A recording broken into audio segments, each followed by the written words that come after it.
Welcome everyone. In this lecture I'm going to be reading from my book on Heidegger, which is this one. Heidegger on Death and Being, an answer to the Seinsfrage, that is an answer to the question of being, published by Springer in 2021. And I will be reading from a chapter from part 3, which is centered around the phenomenon of Gestell, das Wesen der Technik, sometimes translated as the essence of technology, or as I like to think of it, the realm of technics, the realm that it opens up, which of course, qua realm, is not infinitely powerful or even indefinitely going to be in charge. Like all states or civilizations at some point do collapse. So it's not a linear progression or so towards some fantasized future which supposedly causes the past, as some are magically thinking about, if you want to call that thinking. So before I begin, though, maybe a brief explanation, because I don't want to assume anyone knows me.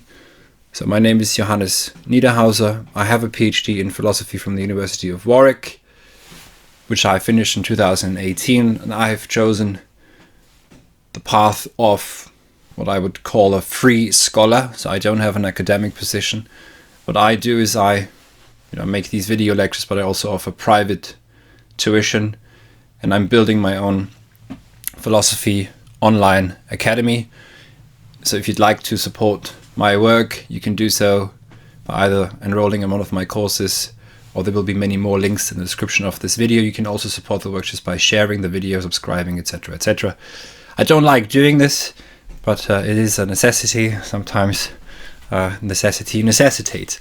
So I'm going to be reading from this book now on the relationship between physis, techne, and death. So the relationship of physis, the self rising out of itself, techne as art, craft, and technique, and death, and of course also techne in the very modern sense of technology, and how perhaps technology interferes with medicine. So let me begin. And if you have the book, then this is on page 154. Heidegger has different ways of accessing technology. And one of the ways of accessing the essence of technology, or the realm of technics, is by way of the origin and meaning of the word techne in the Greek language, or in the relevant Greek thought. Simply put, techne is practical knowledge and world access. Techne is a knowledge of production rather than theoretical knowledge, if you want to use contemporary terms. In the essay on the question concerning technology, Heidegger reminds us that, quote from Heidegger, once there was a time when the bringing forth of the true into the beautiful was called techne. So the true is that which is revealed, that which is unconcealed, and to bring this over into the beautiful, that was called techne. And the poiesis of the fine arts also was called techne. Heidegger here reminds, then us as his readers, that a return to this understanding is necessary. In the note from 1940, Heidegger determines a techne as, quote, the knowing one's way around, through or in making or by making. As such, techne is first and foremost, quote, a hermeneutics, Auslegung, or interpretation, of the beingness of beings, in terms of, and this is what I add to the quote, and to the quote just ended after beings, in terms of practicability, operability, and manipulability. Machines and the mathematization of the world are, according to Heidegger, consequences of that interpretation of the world. There is nothing wrong, of course, with this way of world access, nothing wrong per se. There is, however, something that sets in or takes its course from here, and increasingly so in modernity, that privileges a purely technical, mathematical access to the world, also an access, of course, through models and simulations and projections about in terms of numbers, which has a bit, sometimes a bit the feel of numerology to it. Let's say superstition, to make it even more blunt. Technical here means that what we experience and encounter is according. So what we encounter in the world, if we even encounter anything, in a true sense that it hits us and something stands revealed without us wanting to control that. So I would then almost correct myself here and say that, encounter is almost the wrong word, but in a certain vernacular sense you can still say this.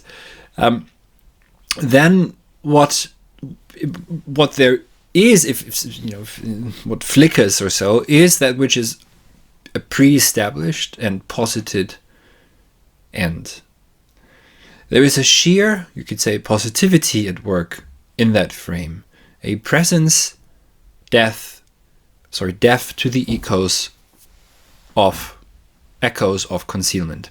Yet Techne itself is not to blame. What is necessary instead is to gain an understanding again for this initial response to how we can access the world. Heidegger interprets the Greek world access through Techne as follows. Techne as making is of the human dimension, but as such it is also related to nature as physis. By means of Techne, by the way, the human dimension is not a dimension that the human being possesses or owns or rules over. It's a dimension in which the human indwells and which indwells in the human being, but is not possessed by the human being. So by means of Techne, the human being can support the bringing forth of physis, that is to say, that which naturally occurs. Think of building a set of stone stairs by giving form to the natural occurring of the stone.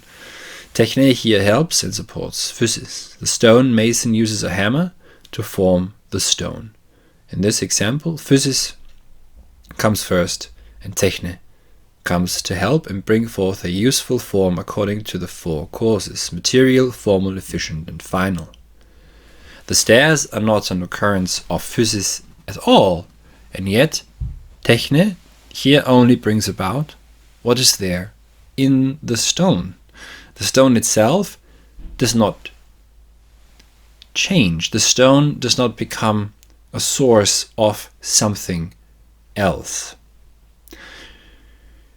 The stone remains stone when it is turned or transformed into a stone staircase or a stone bridge, resting in itself. With the beginning of modernity, Techne, however, seems to begin to take over and the rule of the representing subject.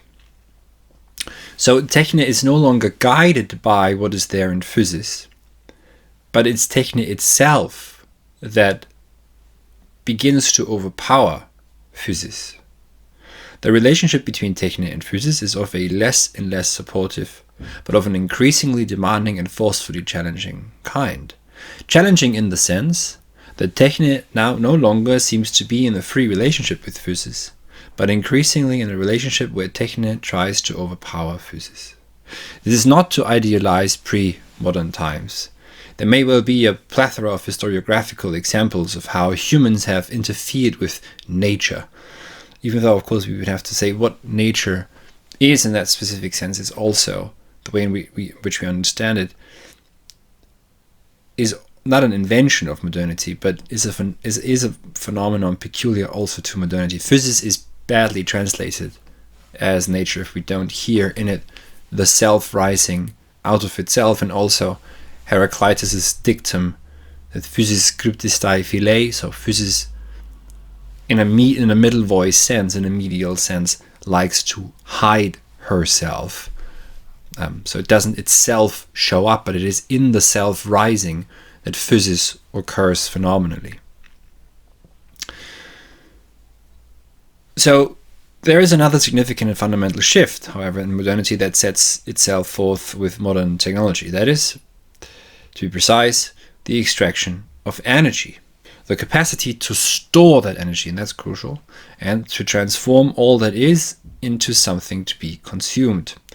This is also to indicate that this shift begins earlier than modernity, is already a possibility or fate of metaphysics, but that it only now comes into full force because of the specific constellation of modernity, where the human being begins to revolt against being. That is, where the human being assumes that he can, at will, posit what is. And that happens, of course, in, for example, genetic modification or manipulation. For Heidegger, the origin of the threat to the human dimension lies in the relationship between Techne and Physis. So Techne forgets it's not against technology, but the dimension of Techne begins to forget its own relationship with poiesis, which is not about being poetical or so. That's one, say, perhaps aspect of it or dimension of it, but a bringing forth that is a bringing forth that is not forceful. That's how we should think of poiesis or poetic here in that sense. In a particularly illuminating passage on the essence and concept of physis, Heidegger demonstrates the interplay, which is published in Pathmarks. Heidegger demonstrates the interplay of Techne and Physis and carves out in how far Techne can become dangerous for Physis. And of course here death again comes in. He points out that a modern doctor certainly has better technological means at hand than any pre-modern doctor. But Heidegger also notes that in and of itself this says little to nothing about the quality of the doctor's understanding of health. To be sure, humans now live, according to the official data, longer thanks to modern medicine. But an increase in the amount of years lived reveals little to nothing about how humans live their lives. One could ask, for example, whether there are more wholesome communities today. To add numbers in years is no guarantee for a more fulfilled or meaningful life. Moreover, to the modern mind, it might seem as though the arche, the origin of the healing process, were in fact technological, but not of physis, so not out of self-rising, which is then supported by Techne. So it could well be that Techne has already taken over. Thus here a shift sets in. Techne is not in tune with physis, that is to say, with that which brings forth on its own terms. But physis is now at the mercy of Techne.